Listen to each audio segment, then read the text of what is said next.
Bonjour à tous, chose promise, chose due, voici les schémas bilans du chapitre immunité. Alors on va commencer par le premier, donc le schéma bilan des étapes de la réaction inflammatoire, qui correspond donc au chapitre 1. Alors du coup, petite mise en situation, donc on se trouve au niveau de la peau, vous avez une première couche de cellules qui correspond à l'épiderme, et on trouve ensuite le derme. Dans le derme, vous pouvez voir ici un vaisseau sanguin, d'accord, qui transporte différents éléments. Je n'ai représenté ici bien sûr que les cellules du système immunitaire. Alors, votre barrière naturelle qui est la peau est franchie par une épine. En franchissant votre peau, l'épine abîme certaines cellules de votre épiderme, et donc du coup ces cellules lésées vont sécréter des DAMP, qui, je vous rappelle, sont les signaux de danger. Les DAMP vont alors pouvoir migrer dans les vaisseaux sanguins, de manière à appeler au secours les cellules du système immunitaire qui circulent dans le sang. Donc, je vous rappelle que chaque cellule du système immunitaire possède à sa surface des récepteurs à DAMP, ici représentés en rouge. Donc, les DAMP fabriqués par les cellules lésées migrent dans les vaisseaux sanguins et viennent se fixer sur les cellules du système immunitaire qui circulent, de manière à signaler le danger. En pénétrant dans votre peau, l'épine, amène avec elle des bactéries. Donc vous les avez juste ici, et sur ces bactéries, on peut observer des motifs moléculaires particuliers qu'on appelle les PAMP. D'accord, je vous rappelle, ce sont des motifs moléculaires spécifiques aux éléments pathogènes. Ces PAMP possèdent des récepteurs spécifiques sur les cellules sentinelles qui constituent la première ligne de défense de notre système immunitaire.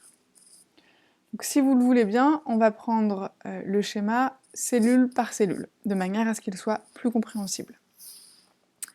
Alors, premier cas de figure, votre bactérie est reconnue par une cellule dendritique. Donc, les cellules dendritiques possèdent des récepteurs aux PAMP, qu'on appelle les PRR, et la première étape consiste en une reconnaissance des PAMP par les PRR. Ces cellules dendritiques vont avoir deux fonctions, deux rôles.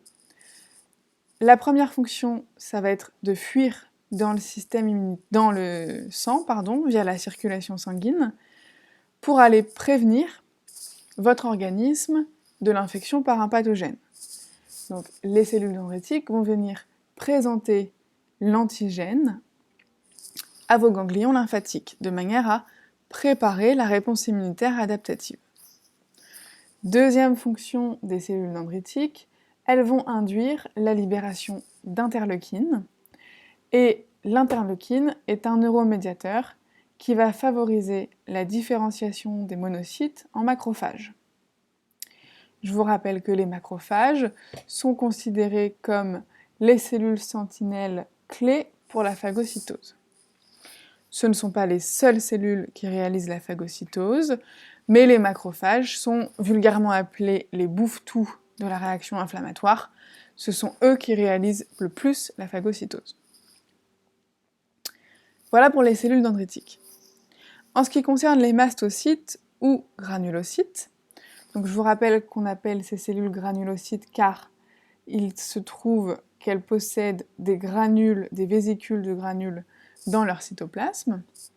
Donc si jamais c'est les granulocytes qui reconnaissent les PAMP via leur PRR, alors elles vont synthétiser un neuromédiateur qui s'appelle l'histamine, ainsi que du TNF, ainsi que des prostaglandines. Alors les prostaglandines vont avoir pour rôle de faire ressentir la douleur via les nocicepteurs. Donc, je vous rappelle que les nocicepteurs sont des récepteurs spécifiques pour la douleur. Le TNF va lui être un neuromédiateur qui va favoriser la synthèse de sélectine, d'accord ? Et je vous rappelle que la sélectine est un récepteur qui peut se fixer à des éléments présents à la surface des cellules du système immunitaire, permettant ainsi la diapédèse de ces cellules. Donc je vous rappelle diapédèse, passage des vaisseaux sanguins vers le lieu d'infection. Donc le TNF produit de la sélectine qui induit la diapédèse. Enfin, troisième type de cellules sentinelles, les macrophages, qui proviennent de la différenciation d'un monocyte. Si jamais la bactérie est reconnue par un macrophage, alors celui-ci va synthétiser des prostaglandines pour la douleur. Il va synthétiser lui aussi du TNF pour favoriser la fabrication de sélectine, et donc la diapédèse. Et surtout, le macrophage, il va réussir à phagocyter cette bactérie de manière à la digérer et à l'éliminer. Alors, c'est un schéma bilan qui résume les principaux acteurs de la réaction inflammatoire. Ce n'est clairement pas exhaustif par rapport au chapitre 1. On est bien d'accord que c'est un résumé. Vous pouvez très bien garder votre schéma s'il est complet. D'accord ? Le principal, c'est que votre schéma bilan vous parle et qu'il résume l'ensemble des informations principales. Je vous souhaite une bonne journée et je vous laisse travailler là-dessus. À très vite.